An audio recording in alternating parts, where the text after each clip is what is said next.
Hello everyone. तो कैसे हैं आप सभी लोग। शिवराधा आईएएस एकेडमी के द करंट अफेयर शो में आप सभी लोगों का स्वागत है। आज है 23 अप्रैल और आज एक बार फिर से मैं आप लोगों के सामने प्रस्तुत हुआ हूं द हिंदू न्यूज एनालिसिस और करंट अफेयर के साथ।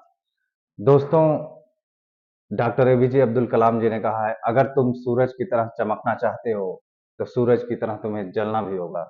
उन्होंने क्या कहा कि अगर तुमको सूरज की तरह चमकना है तो तुम्हें सूरज की तरह जलना भी पड़ेगा। ऐसा नहीं है कि बिना जले सूरज की तरह आपको आपकी चमक हासिल हो जाएगी। हमको दूर से बस ये दिखाई देता है कि सूर्य कितना चमकीला है और कितना प्रकाश देता है, परंतु हमें ये नहीं पता कि उसके अंदर कितनी प्रोसेसिंग चलती है, कितना हार्डवर्क, कितनी मेहनत करनी पड़ती है। तो अगर आपको भी अपने जीवन में चमकना है तो आपको भी सबसे महत्वपूर्ण काम करना होगा, और वो है हार्ड वर्क। हार्ड वर्क का कोई भी सब्स्टिट्यूट नहीं है, इसका कोई विकल्प आपके पास मौजूद नहीं है। अगर आप चाहें कि शॉर्टकट से आपको सफलता मिल जाती है, पॉसिबल नहीं है। ठीक है, तो सबसे महत्वपूर्ण चीज जीवन में क्या है। और आज के जमाने में तो इतना समय कम है कि हार्ड वर्क के साथ आपको स्मार्ट वर्क भी करना पड़ेगा। बिना स्मार्ट वर्क के आप सक्सेस नहीं हो सकते। ठीक है, तो चलिए इसी बात के साथ हम आज पहले आर्टिकल की तरफ बढ़ते हैं। देखते हैं पहला आर्टिकल क्या बता रहा है। पहले आर्टिकल में कहा गया है SC grant centre a week's time to look into Karnataka plea for drought relief. आजकल एक बड़ी ही खतरनाक बात चल रही है इस देश में या पूरी दुनिया को ही लेकर बोल लीजिए। इस समय जो क्लाइमेट चेंज है, क्लाइमेट चेंज उसका दुष्प्रभाव बहुत खतरनाक तरीके से बढ़ रहा है पूरी दुनिया पर। हर जगह क्लाइमेट चेंज की समस्या आ रही है। अभी आगे एक आर्टिकल और आएगा, हम लोग उसमें बात करेंगे स्विट्जरलैंड की, तो उसमें वहां भी क्लाइमेट चेंज की ही समस्या है। तो भारत में देखिए, कर्नाटका में इस समय वाटर क्राइसिस की समस्या आ गई है। यानी कि कर्नाटक में पानी की समस्या है। वहां पर पीने के पानी की जो व्यवस्था है वो डगमगा गई। खासकर बेंगलुरु एक शहर है कर्नाटक का, जहां पर ये दुर्व्यवस्था फैल चुकी है। और इसी संबंध में कर्नाटक स्टेट ने सुप्रीम कोर्ट में अपना एक याचिका दायर की थी, और उसने कहा था कि हमने आज से 6 महीने पहले ही केंद्र सरकार से बोला था कि हमको इस अव्यवस्था में, इस इमरजेंसी में हमको फंड रिलीज कर दीजिए, लेकिन सेंट्रल गवर्नमेंट ने इस पर कोई काम नहीं किया। और सेंट्रल गवर्नमेंट को फटकारते हुए सुप्रीम कोर्ट ने कहा कि आप एक हफ्ते के अंदर जो भी समस्या है वहां पर, पानी की जो भी ड्राउट की समस्या है उसके बारे में आप सोचिए और उस पर कोई काम करिए। तो उसके बदले में जो इस समय भारत के अटॉर्नी जनरल हैं, उन्होंने कहा कि चूंकि इस समय लोकसभा के चुनाव चल रहे हैं, तो हमको कोई भी काम करने के लिए, कोई भी फंड रिलीज करने के लिए हमको इलेक्शन कमीशन ऑफ इंडिया से पूछना पड़ेगा। तो ये पूरा मामला है आज का। तो इसमें देखिए क्या लिखा गया है। The supreme court on Monday reminded the centre and Karnataka about the need to amicably solve differences that arise in a federal structure। तो सुप्रीम कोर्ट ने फेडरल स्ट्रक्चर के बारे में भी स्ट्रेस करते हुए बोला कि भारत में भारतीय संविधान जो है वो फेडरल स्ट्रक्चर वाला संविधान है, और फेडरल स्ट्रक्चर वाले जितने भी संविधान होते हैं उसमें स्टेट और सेंटर जो है, स्टेट और सेंटर वो आपस में कभी भी compete नहीं करते हैं। वो आपस में कभी compete नहीं करते या कॉन्टेस्ट नहीं करते। ये दोनों आपस में पार्टनर्स होते हैं, और वो भी ऐसे पार्टनर नहीं कि किसी का पावर ज्यादा है किसी का कम। वो इक्वल पार्टनर्स होते हैं। उनकी जो साझेदारी होती है वो समान रूप पर आधारित होती है, समानता पर आधारित साझेदारी होती है। तो इसी परिप्रेक्ष्य में सुप्रीम कोर्ट ने कहा कि आपको एमिकेबली, एमिकेबली का मतलब क्या होता है, शांतिपूर्ण तरीके से, amicably resolve this amicably we have a federal structure, both the union and the state are equal partners. State और यूनियन जो होते हैं वो इक्वल पार्टनर्स होते हैं। Bench justice B R Gavai and Sandeep Mehta address the attorney general R Venkat Ramani for the union and senior advocate Kapil Sibal who represented Karnataka. तो मामला क्या है, मामला ये है कि 6 महीने पहले ही कर्नाटका गवर्नमेंट ने सेंटर से एनडीआरएफ एनडीआरएफ से कुछ फंड रिलीज करने के लिए बोला था, लेकिन सेंट्रल गवर्नमेंट ने इस पर कोई कार्रवाई नहीं की। वो बल्कि इस पर चुप बैठा रहा और उसने कुछ नहीं किया, और परिणाम स्वरूप मामला यहाँ तक पहुंचा है। अभी इसके बारे में हम बात करेंगे एनडीआरएफ क्या होता है। एनडीआरएफ दो दो तरीके से आप समझिएगा इसको। एक तो नेचुरल डिजास्टर जो है रिलीफ फंड होता है, और नेचुरल डिजास्टर रिलीफ फोर्सेज होती हैं। तो दोनों में अलग अलग बातें हैं, दोनों के बारे में बातचीत करेंगे। इस पूरे आर्टिकल का सबसे महत्वपूर्ण निचोड़ ये है कि इसमें 3 बातें निकलकर सामने आती हैं। एक तो मामला ये है कि फेडरल स्ट्रक्चर के जितने भी संविधान होते हैं उसमें सेंटर और स्टेट के बीच में जो है समानता की भागीदारी होती है, उसमें ऊपर नीचे या किसी का पावर ज्यादा किसी का कम नहीं होता। और दूसरी चीज, ये क्लाइमेटिक चेंज का मामला है जिसमें वाटर क्राइसिस हो चुका है कर्नाटका में, और ये कि ग्रेव ह्यूमैनिटेरियन क्राइसिस है। कर्नाटका ने अपने स्टेटमेंट में ये भी बोला, इस समय हम बहुत ही बुरी अवस्था में हैं, बहुत ही इमरजेंसी समय चल रहा है इस समय।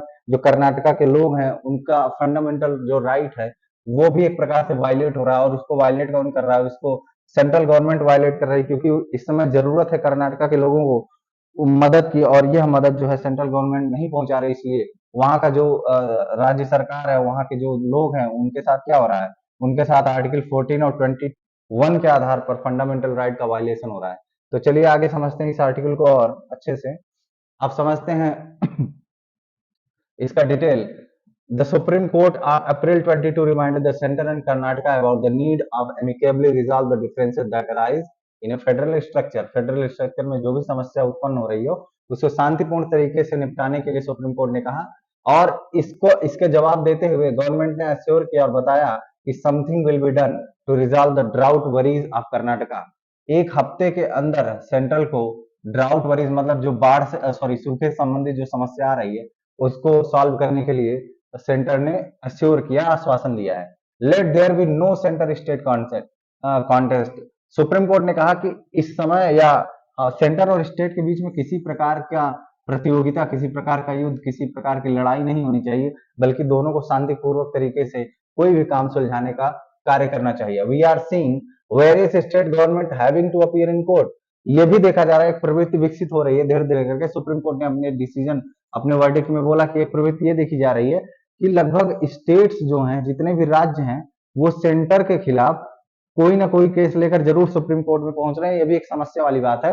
ये जो कोऑपरेटिव फेडरलिज्म का सिद्धांत है, कोऑपरेटिव फेडरलिज्म एक सिद्धांत होता है, उसका एक प्रकार से कहीं ना कहीं यह डिप्लीशन देखा जा रहा है कि जो सहकारी संविधान सॉरी सहकारी संघवाद है, जिसमें सेंटर और स्टेट एक साथ मिलकर के काम करते हैं और एक दूसरे के सहयोगी बनते हैं, उस सिद्धांत का कहीं ना कहीं यहाँ पर डिप्लीशन दिख रहा है, उसमें गिरावट दिखी जा रही है। तो इस संबंध में भी सुप्रीम कोर्ट ने ये बोला कि आप लोग आपस में प्रतियोगिता ना करके आप लोग आपस में शांतिपूर्वक तरीके से किसी भी समस्या का जो है निवारण करिए। ठीक है, इतना मामला है कोऑपरेटिव फेडरलिज्म का। अब आगे देखते हैं, कर्नाटका वाटर क्राइसिस के बारे में समझते हैं। Entire Karnataka state specially Bengaluru is facing acute water crisis. मतलब बहुत भयंकर पानी की कमी वहां देखी जा रही है, बहुत ज्यादा पानी की कमी आ गई है। और also adjoining the areas Telangana and Maharashtra. ऐसा ही नहीं है कि सिर्फ कर्नाटका में ही पानी की समस्या है, उसके आसपास के जो क्षेत्र, आसपास के जो राज्य हैं जैसे कि तेलंगाना और महाराष्ट्र, वहां भी पानी की कमी नजर आ रही है, वहां पानी की कमी दिखाई पड़ रही है। Why the shortage? अब सवाल सबसे बड़ा यह है कि आखिर यह कमी क्यों? What is the reason behind it? सबसे महत्वपूर्ण कारण क्या हो सकता है? ड्यूरिंग लास्ट ईयर्स मानसून, पिछले साल का जो मानसून था, Karnataka received rainfall that was 18% below normal. पिछले साल जो मानसून आया था उसमें कर्नाटका ने अपने जो एवरेज रेनफॉल होती है जो मानसून से आती है उसमें तकरीबन 18% की कमी दर्ज। एक बहुत महत्वपूर्ण कारण है कि इस समय कर्नाटका में पानी की कमी आ गई है। The least since 2015 even the post monsoon period did not bring much rain to the state. तकरीबन 2015 से जो पोस्ट मानसून रेन होता है, जो वहां बारिश होती है, वहां भी एवरेज रेनफॉल नहीं हो पा रहा है, बहुत अच्छे से रेन नहीं हो रही है। इस वजह से कर्नाटका में पानी की कमी आ गई है। South India has a very different kind of aquifer system. जो साउथ इंडिया है वहां का जो एक्विफर सिस्टम है, मतलब कि पानी को सोखने की जो एक व्यवस्था है, जैसे कि मिट्टी में पानी सोखता है, मिट्टी जो है या वहां की जो चट्टाने होती हैं, वहां पर मिट्टी क्या होती है सॉरी पानी क्या होता है, एकत्रित होता है, उसको स्टोर करता है, कंटेन करता है, वो थोड़ा सा डिफर है। वहां क्या समस्या है? It is very Rocky. तो जब कोई भी मिट्टी जो है उसका नेचर रॉकी जैसा होगा, रॉकी मतलब चट्टानों जैसा, तो वो पानी को ज्यादा समय तक धारण नहीं कर पाता, ज्यादा देर तक होल्ड नहीं करता। Aquifer don't hold a lot of water, वो बहुत ज्यादा पानी को होल्ड नहीं कर सकते। दे एम्प्टी आउट क्विकली, वो बहुत जल्दी खाली हो जाते हैं। तो ऐसे कंटेनर्स जो बहुत जल्दी खाली हो जाते हैं, इसका मतलब अगर बारिश पर्याप्त मात्रा में नहीं होगी तो वहां पर सूखा पड़ने का चांस बहुत ज्यादा है। And they also get recharge pretty quickly, और वो बहुत जल्दी भर भी जाते हैं। What this means is that groundwater resources are not able to sustain for very long in the event of A prolonged dry spell. इसका मतलब ये होता है कि अगर बहुत समय तक बारिश ना हो, बहुत समय तक एवरेज बारिश ना हो, कर्नाटका जैसे स्टेट में जहां का एक्विफर सिस्टम बिल्कुल डिफरेंस है, तो वहां के ये जो ग्राउंड वाटर रिसोर्सेज हैं वो बहुत समय तक पानी को धारित नहीं कर पाते, बहुत समय तक पानी को धारित या धारण नहीं कर सकते। इस वजह से ये बड़ी समस्या उत्पन्न हुई है। और वहीं अगर नॉर्थ इंडिया की बात करें तो साउथ इंडिया के मुकाबले जो नॉर्थ इंडिया का एक्विफर सिस्टम है वो थोड़ा सा अच्छा माना जा सकता है। वो पानी को होल्डिंग की जो कैपेसिटी है वो बहुत अच्छी है। नॉर्थ इंडियन जो वाटर होल्डिंग कैपेसिटी है वो साउथ इंडिया के मुकाबले बहुत अच्छी है। इस वजह से वहां पर सूखा पड़ने का थोड़ा चांस कम है, क्योंकि अगर बहुत समय तक पानी ना भी बरसे तो भी वाटर होल्डिंग कैपेसिटी की वजह से जो हमारा ग्राउंड वाटर होता है वो थोड़ा बना रहता है। इस वजह से ये समस्या नहीं आती है। ठीक है। अब सबसे महत्वपूर्ण कारण क्या है?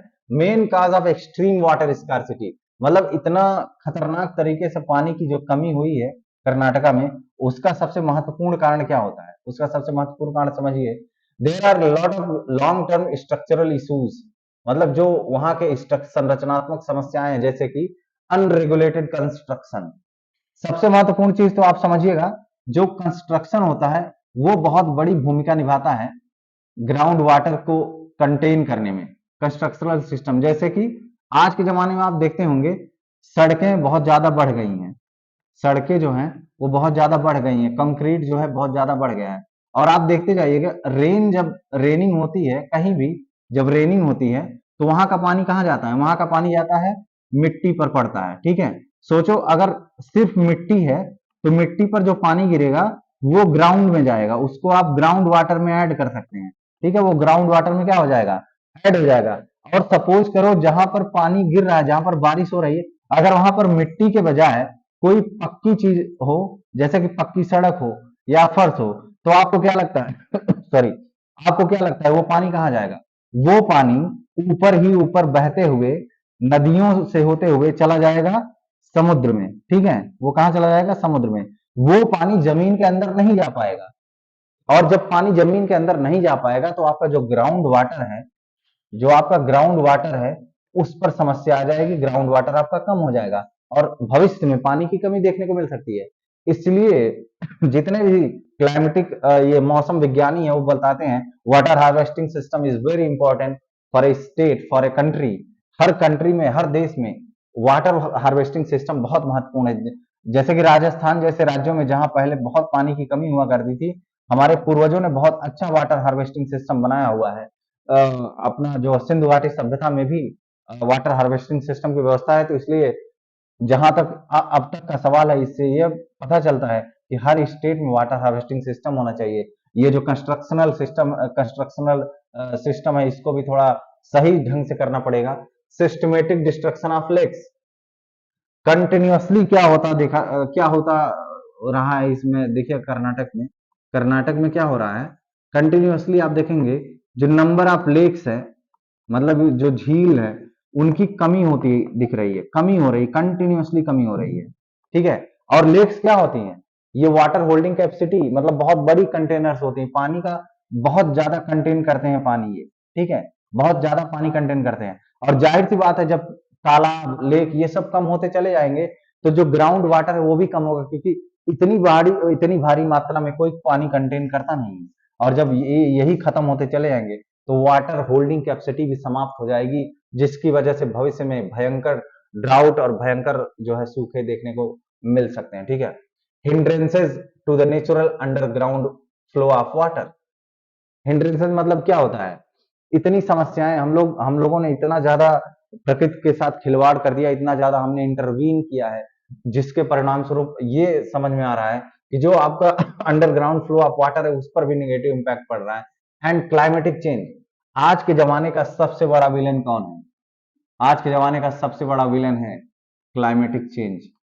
Climatic change. और ये बोलूं कि क्लाइमेटिक चेंज से भी बड़ा विलेन कौन है? वो है ह्यूमन।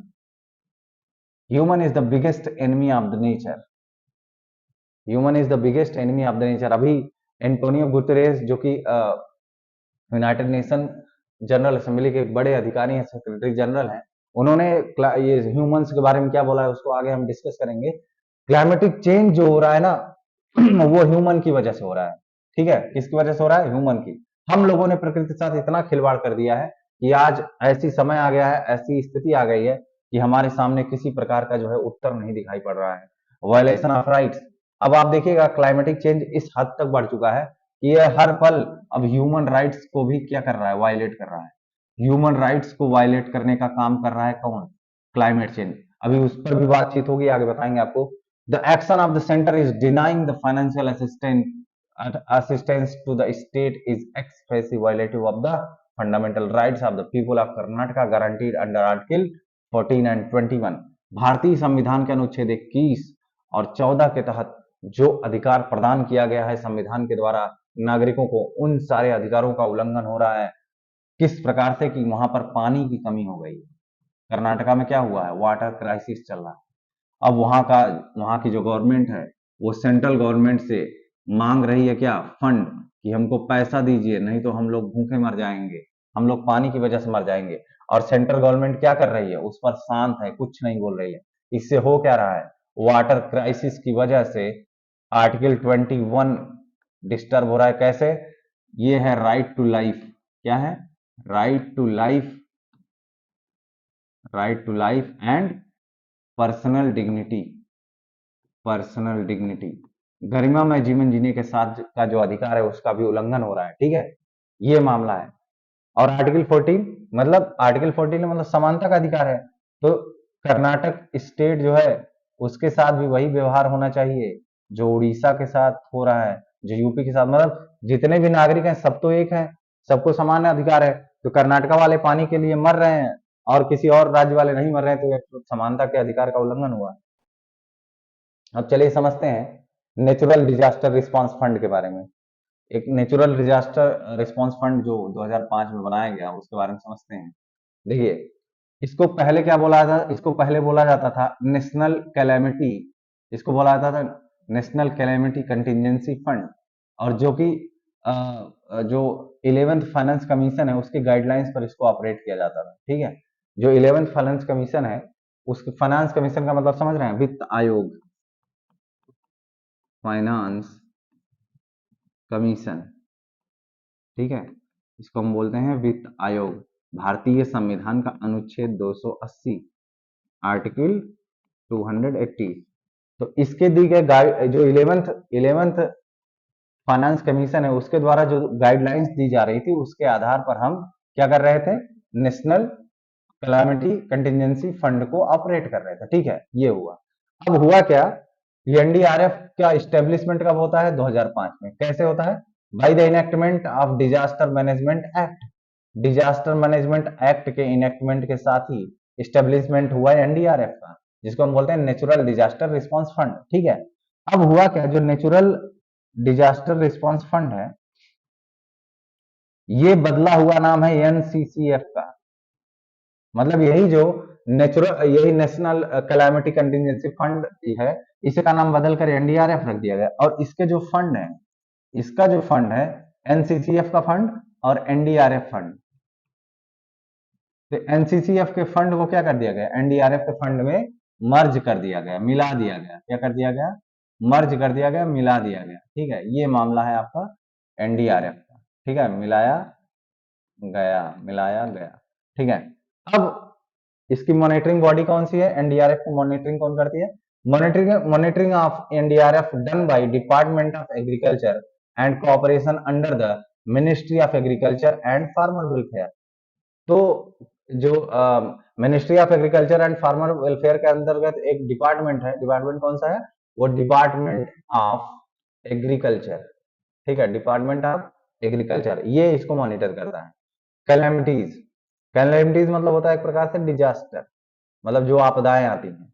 तो कौन कौन सी आपदाएं इसके तहत आती हैं? मतलब इसको वो किया गया, रिकॉग्नाइज किया गया। ड्राउट, हेलस्टॉर्म, पेस्ट का अटैक, कोल्ड वेव और फ्रॉस्ट। ठीक है, ड्राउट मतलब क्या हो गया? बाढ़ आ गया, और सॉरी उल्टा बोल दे रहा हूँ, सूखा। ठीक है, ड्राउट। हेलस्टॉर्म मतलब वो जो ओले आते हैं। और पेस्ट अटैक मतलब वही जो कई बार आपने देखा होगा खेतों में वो लग जाते हैं, ऑर्गेनिजम्स लग जाते हैं, पेस्ट लग जाते हैं, कीट लग जाते हैं, इन्हीं को हम बोलते हैं पेस्ट अटैक। और कोल्ड वेव मतलब ठंडा, अत्यंत ठंडी जब पड़ती है तो पाला वाला लग जाता है, उसको भी इसी के अंतर्गत जोड़ा गया है, फ्रॉस्ट को। ठीक है, ये सब मामला है आपका एनडीआरएफ का। ठीक है, अब आगे बढ़ते हैं। Public accounts, it was constituted under, अच्छा ये एनडीआरएफ के बारे में बोल रहा है। इट वाज पब्लिक अकाउंट क्या है, it was constituted under the Article 266 Clause 2 of the Constitution.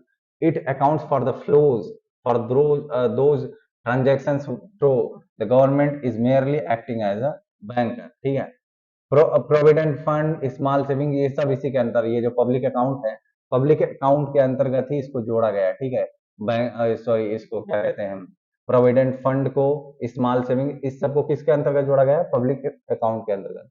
These funds do not belong to the government and have to be paid back at some time. ठीक है, इन सारे funds को, इन सारे fund का संबंध क्या है, ये गवर्नमेंट से संबंधित नहीं है, इसलिए थोड़े टाइम बाद इनको वापस करना पड़ेगा। ठीक है, expenditure from it are not required to be approved by the parliament। अगर यहां से पैसा निकालना हुआ तो इनको पार्लियामेंट से अप्रूवल की जरूरत नहीं पड़ती है। SDRF is the primary fund available with the states government। ये जो SDRF, जैसे अभी हमने NDRF बोला, तो स्टेट के लेवल पर क्या होगा, SDRF होगा। तो SDRF क्या होता है, available with the state government for responses to notified disaster to meet expenditure for the providing immediate relief। ठीक है, अब देखिए, the center contributes 75% of the SDRF allocation for general category। ठीक है, जो सेंटर होता है ना, वो 75% जो फंड का एलोकेशन है वो जनरल कैटेगरी वाले स्टेट के लिए करता है, जैसे कि नॉर्मल जो स्टेट हुआ या यूनियन टेरिटरीज हुआ। ठीक है, अब 90% for special category state UTs, और 90% फंड एलोकेट करता है वो स्पेशल कैटेगरी के स्टेट के लिए, जैसे कि ये क्या हुआ आपका, नॉर्थ ईस्ट के स्टेट हुए, सिक्किम हुआ, उत्तराखंड हुआ, हिमाचल प्रदेश हुआ, जम्मू एंड कश्मीर हुआ। ठीक है, अब department of agriculture and cooperation under the ministry of agriculture and farmer welfare monitors relief activities for calamities associated with drought, hailstorm, paste attack and cold wave या फ्रॉस्ट, आप इसको बोल सकते हैं। ठीक है, इन सारे से संबंधित मामला क्या है, ये आएगा आपका department of agriculture and cooperation के अंतर्गत। ठीक है, while the rest of the natural calamities, मतलब इसके अलावा और जितने भी प्राकृतिक आपदाएं हैं वो किसके अंदर मॉनिटर की जाती हैं, वो मिनिस्ट्री ऑफ होम अफेयर्स के अंतर्गत मॉनिटर की जाती है, मिनिस्ट्री ऑफ होम अफेयर्स। देखिए ऊपर जितनी आपदाएं लिखी हुई हैं, ये सारी आपदाएं किस मिनिस्ट्री के अंतर्गत आती हैं, ये आती है ministry of agriculture and cooperation. ठीक है, लेकिन उसके अलावा जो भी जैसे अर्थक्वेक हो गया, ठीक है, क्या हो गया, अर्थक्वेक, सुनामी आ गई, ये सब किसके अंतर्गत आएगा, ये मिनिस्ट्री ऑफ होम अफेयर्स के अंतर्गत आता है, गृह मंत्रालय। और सबसे महत्वपूर्ण, ये जो एनडीआरएफ का अकाउंट है, इसको कौन ऑडिट करता है, एनडीआरएफ के अकाउंट को ऑडिट करता है सीएजी। कौन ऑडिट करता है, सीएजी। सीएजी के बारे में आपको पता होगा, सीएजी जो है ये भारतीय संविधान के अनुच्छेद 148 से लेकर के 151 में इसके बारे में दिया गया है, सीएजी। ठीक, controller and auditor general of India. ठीक है, ये मामला है।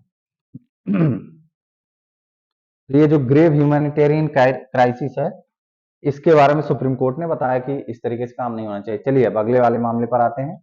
अगला मामला है डी गुकेश के बारे में। बहुत ही गर्व की बात है, सॉरी, बहुत गर्व की बात है कि हमारे ही देश के एक छोटे से नन्हे से बच्चे ने, 17 साल के एक बच्चे ने बहुत बड़ा काम किया है, एक वर्ल्ड रिकॉर्ड स्थापित किया है, उसके बारे में आपको बताता हूं। ये है गुकेश, डी गुकेश। ठीक है, ये हैं चेन्नई के रहने वाले, डी गुकेश जो हैं चेन्नई के रहने वाले हैं, और इन्होंने चेस में एक बहुत बड़ी उपलब्धि हासिल की है, चेस में बहुत बड़ी उपलब्धि हासिल की है इन्होंने, और ये चैलेंजर बन गए, youngest challenger of the history या ऑफ द वर्ल्ड, ऐसे बोल सकते हैं, of the world. Youngest challenger का मतलब ये जो विश्व टेस्ट चैंपियनशिप है ना, उसको खेलने वाले सबसे यंगेस्ट है। अभी इनकी उम्र कितनी है, अभी इनकी उम्र है केवल 17 साल, और 17 साल की उम्र में ही इन्होंने ये उपलब्धि हासिल की है। टोरंटो में हुए एक फिडे कैंडिडेट टूर्नामेंट हुआ था जिसको इन्होंने जीत लिया है। आपने ये देखा, प्लेस कहाँ है? टोरंटो। टोरंटो में क्या हुआ? FIDE candidates tournament. Runner up इसके कौन थे? हिकारू नाकामुरा, ये यूएसए के प्लेयर हैं, यूएसए के प्लेयर हैं। और इन्होंने, डी गुकेश ने किसका रिकॉर्ड तोड़ा? Broke the record of Kasparov record. ये रूस के प्लेयर थे, चेस प्लेयर, रूस के, कास्परोव करके।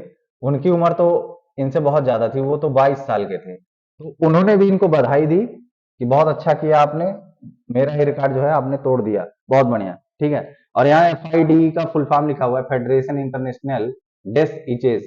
ये FIDE, ये चेस को कुल मिलाकर पूरी दुनिया की सबसे बड़ी अथॉरिटी है। चेस जो होता है, ये शतरंज, उस खेल को कंट्रोल करने वाली और उसको संचालित करने वाली दुनिया की सबसे बड़ी संस्था, इसको हम बोलते हैं FIDE candidate, sorry FIDE tournament. अब इनके बारे में अगर देखें, गुकेश के फैक्ट फाइल के बारे में, तो 2018 में इन्होंने wins the world under 12 championship, wins 5 gold medal at the Asian youth championship. इन्होंने एशियन यूथ चैंपियनशिप में 5 गोल्ड मेडल जीत लिया, ठीक है, 2018 के। अब 2019 में क्या हुआ? Becomes the second youngest grand master in history eight the time. पूरे इतिहास के सेकंड सबसे यंगेस्ट ग्रैंड मास्टर ये बने at the time, at the age of 12 year. मतलब सोचिए 12 साल की उम्र में ही ये दुनिया के सेकंड सबसे यंगेस्ट ग्रैंड मास्टर बन गए। 7 month and 17 days, 12 years, 7 month and 17 days, इतने समय में ही दुनिया के सेकंड सबसे यंगेस्ट ग्रैंड मास्टर बने। 2022 में क्या हुआ? Bags the individual gold medal at the Chennai chess olympiad. Chennai chess olympiad में इन्होंने गोल्ड मेडल जीता after registering 8 successive wins. Continuously 8, मतलब 8 लगातार जीत दर्ज करने के बाद ये क्या हो गए? चेन्नई चेस ओलंपियाड में ये गोल्ड मेडल जीत गया। अब अगला क्या हुआ? Crosses rating of 2700 ELO points. इन्होंने चेस में 2700 ELO पॉइंट्स को क्रॉस किया। 2023 में क्या हुआ? Reaches quarter finals of the chess world cup. 2023 में इन्होंने चेस वर्ल्ड कप के क्वार्टर फाइनल में एंट्री कर ली। और 2024 में, जो कि आप लेटेस्ट न्यूज देख रहे हैं, उस न्यूज में आप समझ पा रहे हैं, wins the candidates tournament as the youngest in history, ठीक है। पूरे हिस्ट्री में सबसे यंगेस्ट यह टूर्नामेंट जीतने वाले यह बन गए हैं प्लेयर, ठीक है। इनका नाम क्या है? डी गुकेश, चेन्नई के रहने वाले हैं, चेन्नई के रहने वाले डी गुकेश, ठीक है।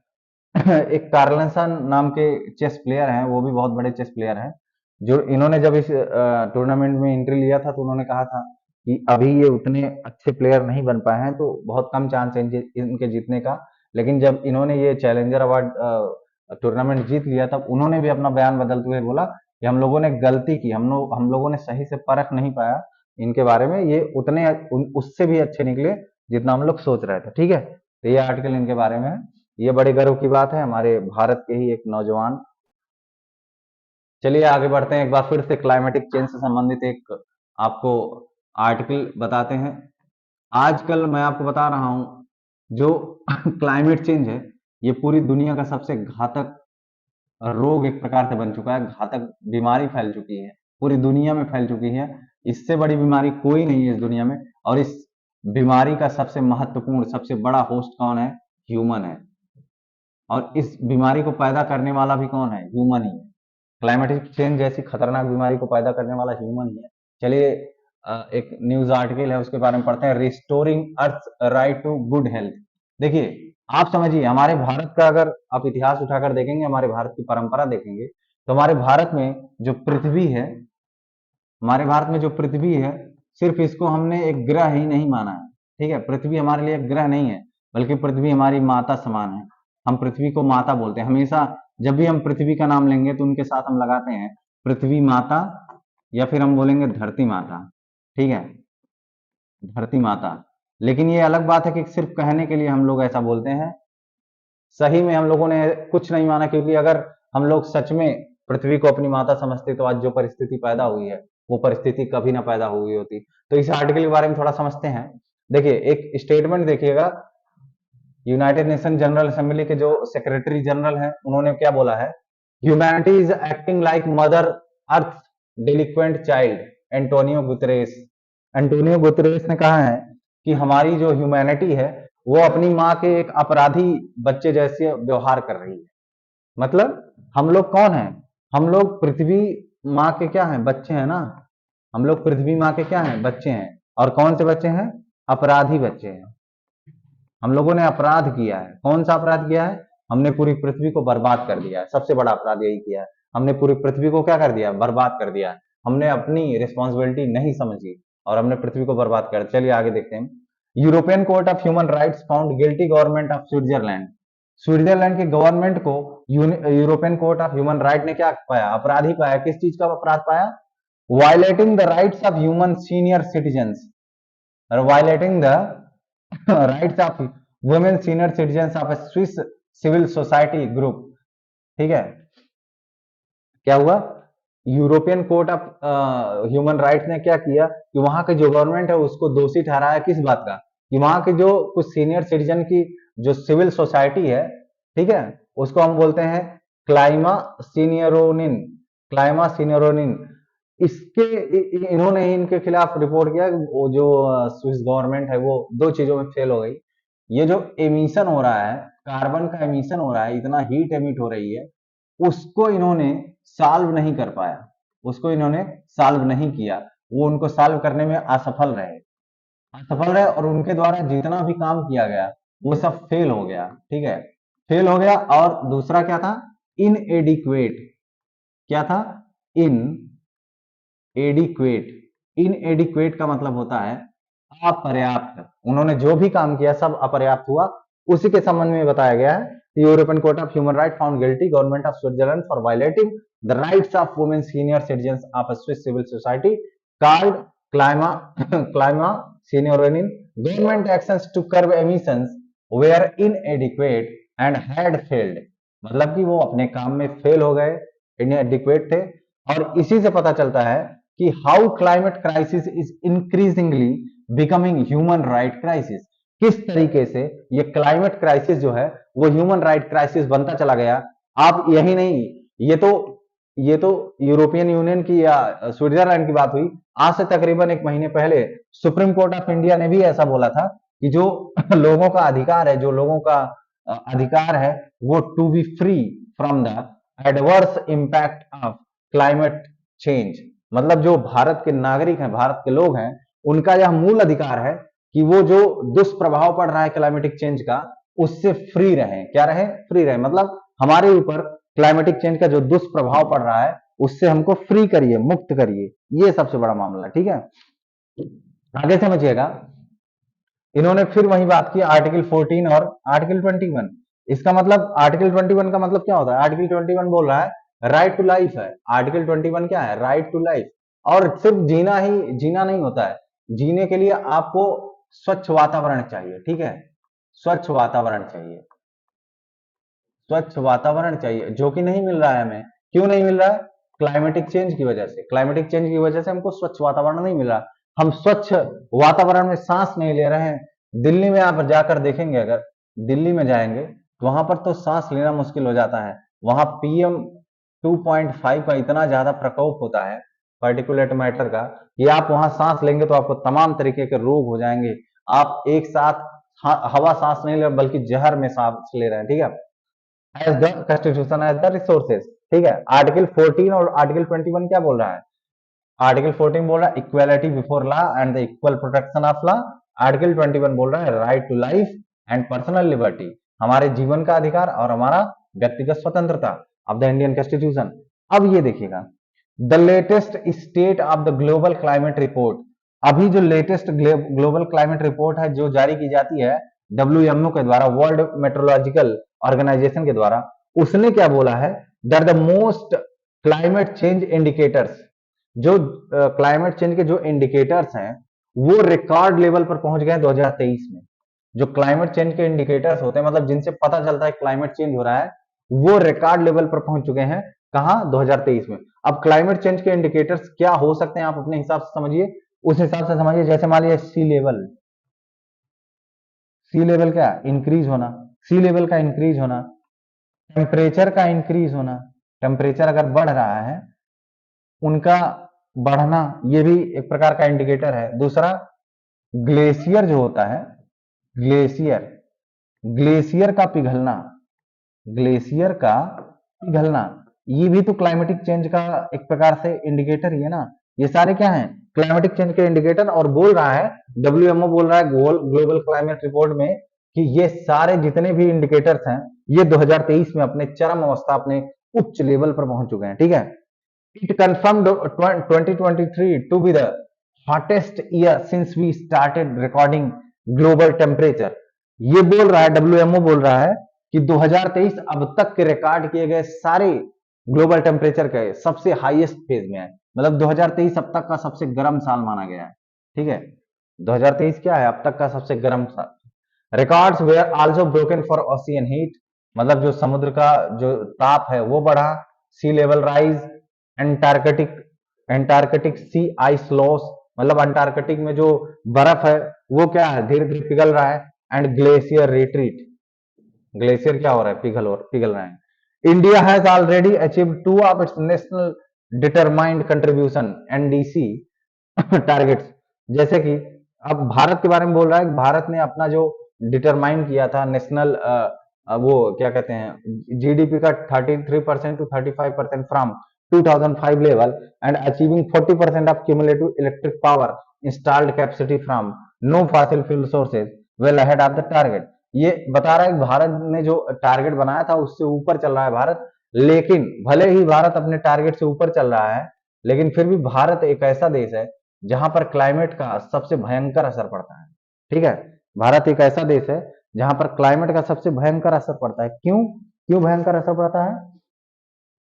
क्योंकि भारत में तकरीबन 80% डिस्ट्रिक्ट ऐसे जोन में आते हैं जहां पर क्लाइमेट चेंज का असर पड़ेगा। और उसका क्या वो होगा, परिणाम होगा कि हमारे यहाँ क्लाइमेट चेंज के जो असर करने वाले जितने फैक्टर्स हैं वो सबसे ज्यादा तेजी से काम करते हैं।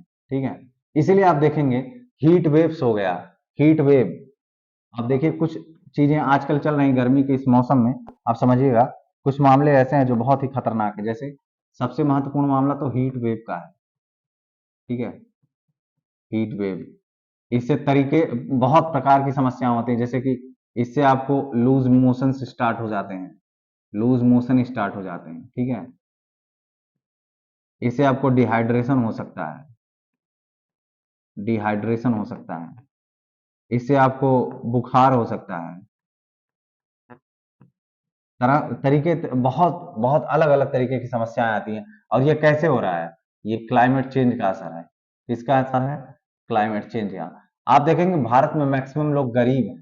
ठीक है, भारत में क्या है, मैक्सिमम लोग गरीब हैं। 80% डिस्ट्रिक्ट जो है वो क्लाइमेटिक चेंज में बहुत वल्नरेबल स्थिति में आते हैं। मतलब अगर क्लाइमेट चेंज हुआ सबसे ज्यादा असर इन्हीं लोगों पर पड़ेगा। भारत में गरीबी अत्यंत है, इस अत्यंत गरीबी की वजह से क्लाइमेट चेंज का असर भी हमारे ऊपर बहुत ज्यादा पड़ेगा। इसलिए बोला जा रहा है कि भारत कितना भी अपने टारगेट को अचीव कर रहा है, लेकिन उसका सबसे महत्वपूर्ण काम है कि जो कार्बन का एमिशन है उसको कम करना पड़ेगा। भारत को कार्बन एमिशन कम करना पड़ेगा। हमको कोयला सॉरी हमको कोयला आधारित जितने भी कार्य हैं उनको धीरे धीरे करके कम करने पड़ेंगे। दूसरा चीज, हमको नई नई टेक्नोलॉजी का यूज करना पड़ेगा। जैसे सोलर पैनल हुआ, विंड एनर्जी हुआ, मतलब ऐसी सारी एनर्जीज का हम इस्तेमाल करेंगे जिनसे किसी प्रकार का प्रदूषण नहीं फैलता हो। ठीक है, तो ये आर्टिकल में इतना ही है, आगे देखते हैं। अब चलिए एक नए अध्याय की तरफ बढ़ेंगे। उस अध्याय में क्या बताया गया उसको समझिएगा। What is the treatment for post stroke depression? सबसे पहले तो समझिए सर कि स्ट्रोक होता क्या है। ठीक है, सबसे महत्वपूर्ण क्या क्या है, स्ट्रोक होता क्या है, वो समझने के लिए हमको समझना पड़ेगा कि ये किस प्रकार से हमको आइडिया लगेगा कि व्हाट इज स्ट्रोक। ठीक है, इसको समझते हैं। देखिए देखिए स्ट्रोक दो प्रकार का हो सकता है। स्ट्रोक दो प्रकार का होता है। एक स्ट्रोक होता है जिसको हम बोलते हैं इस्मिक स्ट्रोक। क्या बोलते हैं? इस्मिक स्ट्रोक बोलते हैं। ठीक है, इस्मिक स्ट्रोक बोलते हैं। और ये क्या होता है, हमारा जो ब्रेन है, हमारा जो ब्रेन है उसमें क्या होती है, ब्लड सप्लाई होती है, ठीक है, उसमें होती है ब्लड सप्लाई। तो मान लीजिए इस पाइप से ब्लड सप्लाई ब्रेन में हो रही है, ऑक्सीजन जा रहा है ब्रेन में। अब हुआ क्या, यहीं पर ब्रेक लग गया। अब ये ऑक्सीजन में, सॉरी, ये जो ब्लड की सप्लाई है ब्रेन में नहीं जा पाया। अब होगा क्या, जब ब्रेन में ऑक्सीजन की सप्लाई नहीं हो पाई, ऐसे समझिए इसको, आपको नए पेज पे समझाते हैं हम। जैसे मान लीजिए आपका है ब्रेन, ये आपका ब्रेन है, ठीक है। अब ये है ऑक्सीजन को ले जाने वाली नसें, वेन्स हैं, ठीक है। अब हुआ क्या, इससे ब्लड जा रहा है, और ब्लड क्या लेकर जाता है आपको पता है, ब्लड ऑक्सीजन लेकर जाता है। ब्लड क्या लेकर जाता है, ऑक्सीजन लेकर जाता है, ठीक है, ब्लड ऑक्सीजन लेकर जाता है। अब हुआ क्या, जब ब्लड ब्लड ऑक्सीजन लेकर जा रहा है, बीच में क्या हुआ, रुकावट आ गई, यहाँ रुकावट आ गई, और रुकावट आने से ब्लड जाना रुक गया ब्रेन। अरे भाई, ब्रेन बहुत महत्वपूर्ण हिस्सा है आपके बॉडी पार्ट का, ये आपको पता ही है। अब ब्रेन के जो टिश्यूज हैं, उनको जब ऑक्सीजन नहीं मिला, जब उनको ऑक्सीजन नहीं मिला, तो हुआ क्या, ऑक्सीजन ना मिलने की वजह से उनका कार्य करना बंद हो गया। कार्य करना क्या हो गया, बंद हो गया, और धीरे धीरे करके वो नष्ट होने लगे, ठीक है, धीरे धीरे करके वो नष्ट होने लगे। अब इस स्थिति को हम बोलते हैं इस्मिक स्ट्रोक। इस परिस्थिति को क्या बोलते हैं, इस्मिक स्ट्रोक। तो जो डॉक्टर्स होते हैं वो क्या करते हैं, ये जो यहाँ जो स्टॉपेज है उसी को किसी छोटी सी सुई के द्वारा उसको खोल करके उसको आर पार जाने देते हैं, तब स्थिति जो है सही होती है। एक दूसरा होता है स्ट्रोक, जिसको हम होमरेज बोलते हैं, जिसको लोग बोलते हैं होमरेज, या आपने गांव की भाषा में सुना होगा, उसको वो लोग बोलते हैं ब्रेन हेमरेज। क्या बोलते हैं, ब्रेन हेमरेज, ठीक है। उसमें क्या होता है, उस परिस्थिति में क्या होता है, उस परिस्थिति में होता ये है कि आपका जो ब्रेन है ना, उस ब्रेन में क्या होता है, जो छोटी छोटी वेन्स होती हैं जिससे ब्लड इधर उधर जाता है, वो लीक हो जाता है, ब्रेन का हिस्सा लीक हो जाता है और बाहर ब्लड निकलने लगता है। उस ब्रेन से जब बाहर ब्लड निकलने, मतलब ब्रेन में ही जब ब्लड बाहर निकलने लगेगा, तो ब्लड क्या होता है, क्लॉट होने लगता है, ब्लड क्लॉट होने लगता है। तो ऐसी स्थिति को हेमरेज बोलते हैं या होमरेज बोलते हैं, ठीक है। इसमें क्या होता है, दवाइयों के माध्यम से उस क्लॉट को खत्म किया जाता है, या क्लॉट ज्यादा बड़ा हो जाता है तो ऑपरेशन के द्वारा उसको निकाला जाता है। ये दो प्रकार के क्या होते हैं, स्ट्रोक होते हैं, ठीक है। इन स्ट्रोक से हम लोग कैसे पार पाते हैं, मतलब इनका क्या क्या हमको सोल्यूशन दिखता है। होता यह है कि जब आपको एक बार स्ट्रोक आ जाए, तो उस समय आपको डॉक्टर से तुरंत कंसल्ट करने की जरूरत पड़ती है, और परिणाम स्वरूप होता क्या, जब आप एक बार इससे ठीक भी हो जाते हैं या इससे आप बाहर निकल जाते हैं, उसके बाद एक बड़ी समस्या पैदा होती है। उस समस्या को हम क्या बोलते हैं, उसको हम बोलते हैं पीएसडी। उस समस्या को हम बोलते हैं पीएसडी, ठीक है। इसी समस्या से कैसे निपटा जाए, ये आर्टिकल इस बारे में बताता है, ठीक है। इस आर्टिकल के बारे में यही मेन है, इसको देखिएगा। An ischemic stroke occurs when the blood supply part of the brain is blocked or reduced, ठीक है। आगे देखिएगा, this prevent brain tissues from getting oxygen and nutrient. Brain cells begin to die minutes.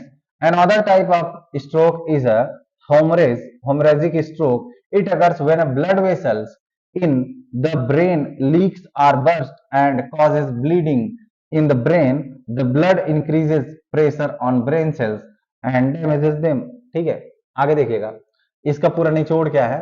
The current World Health Organization definition of stroke is to rapidly develop clinical signs of global disturbance of cerebral function। जो आपका head है उसका जो function है वो disturb हो जाता है, लास्टिंग मोर देन 24 आवर, 24 घंटे तक चलता है, या फिर ऐसा भी हो सकता है कि इसकी वजह से, इसके परिणाम स्वरूप डेथ भी हो सकती है, मृत्यु हो सकती है, ठीक है।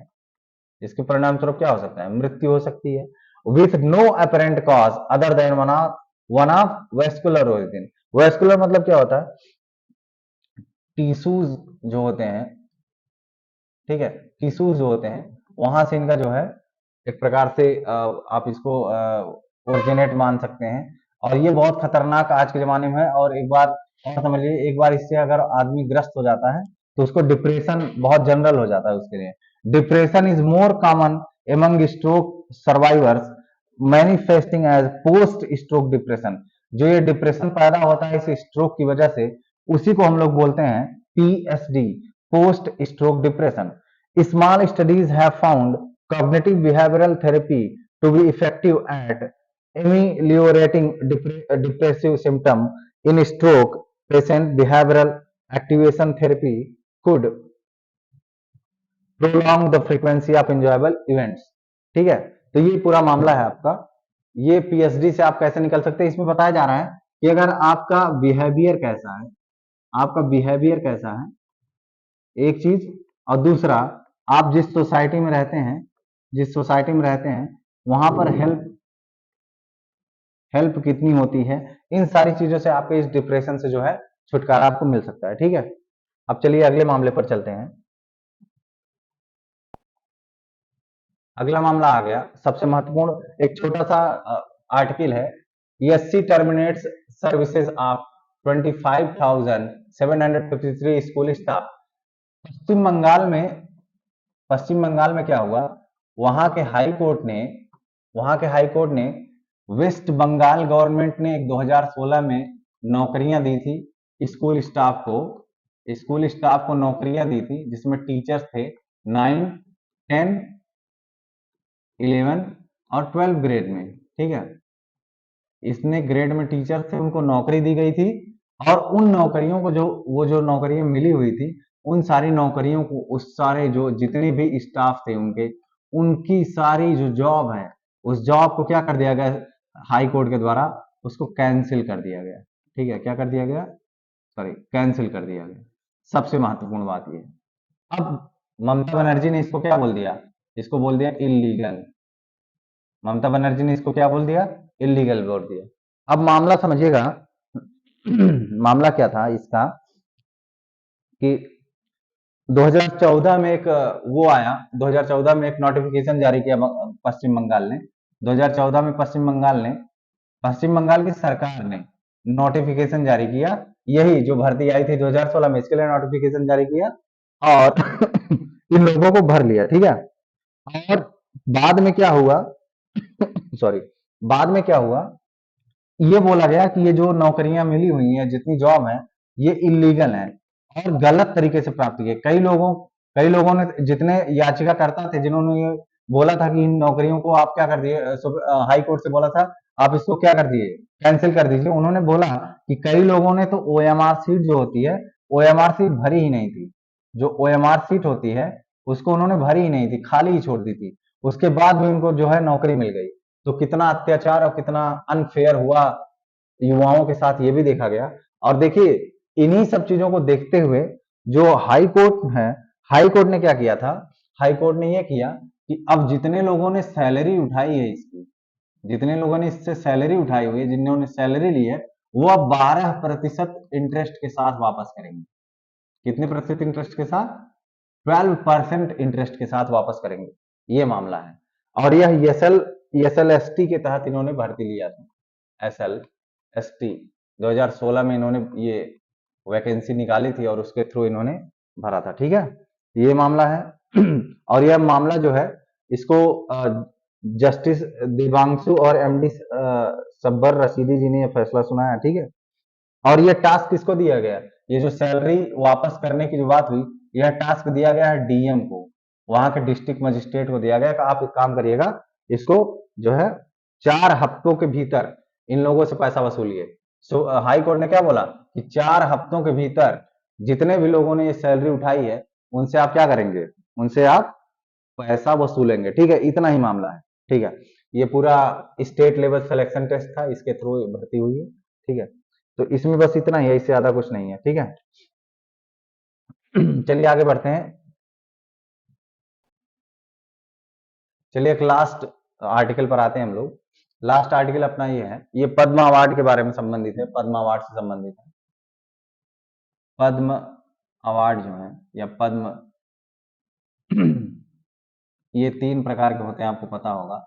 पद्म अवार्ड 3 प्रकार के होते हैं, एक पद्म, एक होता है पद्मश्री, एक होता है पद्म भूषण,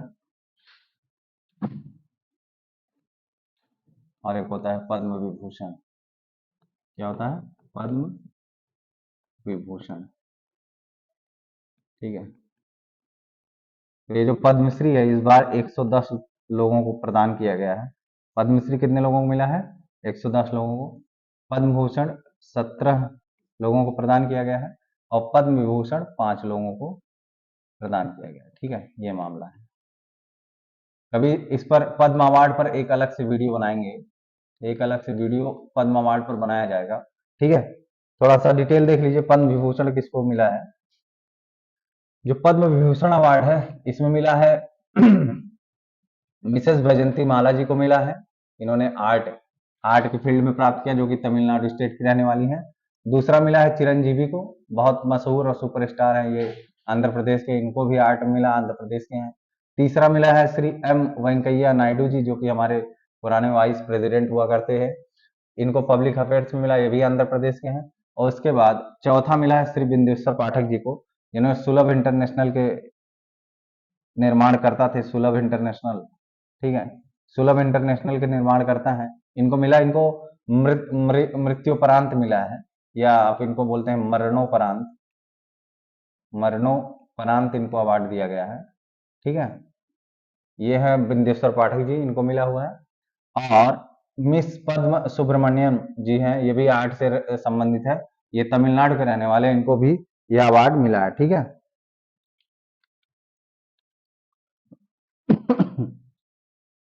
चलिए थोड़ा सा और कुछ और बातें कर लेते हैं पूरे पद्म अवार्ड से संबंधित कुछ मामलों पर।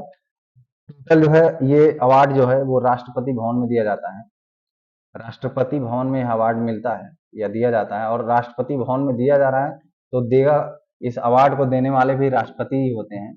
और इसकी जो घोषणा होती है अक्सर अक्सर क्या, लगभग हर साल ये 26 जनवरी को होती है।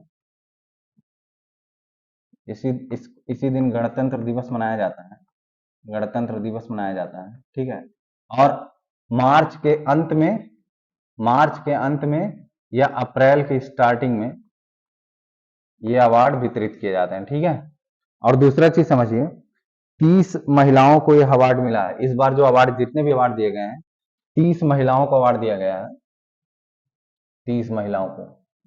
ठीक है, 30 महिलाओं को अवार्ड मिला है। और दूसरी चीज, 9 ऐसे अवार्ड दिए गए, 9 लोगों को ऐसे अवार्ड दिए गए जिनको मरणोपरांत अवार्ड मिला है। ठीक है, 9 लोगों को मरणोपरांत अवार्ड मिला है। और 8 पर्सन ऐसे हैं, 8 लोग ऐसे हैं जो या तो PIO हैं, पर्सन ऑफ इंडियन ओरिजिन, या तो NRI हैं, नॉन रेजिडेंट इंडियन, या OCI हैं। ठीक है, ठीक है, ये सारे जो है अवार्ड 8 लोगों को मिले, 9 मरणोपरांत और 30 महिलाओं को अवार्ड मिला। और टोटल अगर जोड़ लिया जाए तो आपको पता है पद्म विभूषण जो है वो 5 लोगों को मिला है, पद्म भूषण जो है वो 17 लोगों को मिला है, और पद्मश्री जो है वो 110 लोगों को मिला है।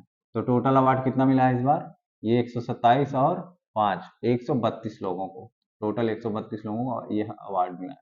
ठीक है, आज का ये लास्ट आर्टिकल था। ठीक है, बहुत बहुत शुक्रिया आपका, थैंक यू वेरी मच, बहुत बहुत शुक्रिया आप लोगों का हमारे साथ जुड़ने के लिए। हमारा सेशन आपको कैसा लगा ये भी आप लोग बताइएगा, और हम लोग आपके सुझावों के आधार पर अपना जो है इम्प्रूवमेंट करते रहेंगे। Thank you very much for joining us.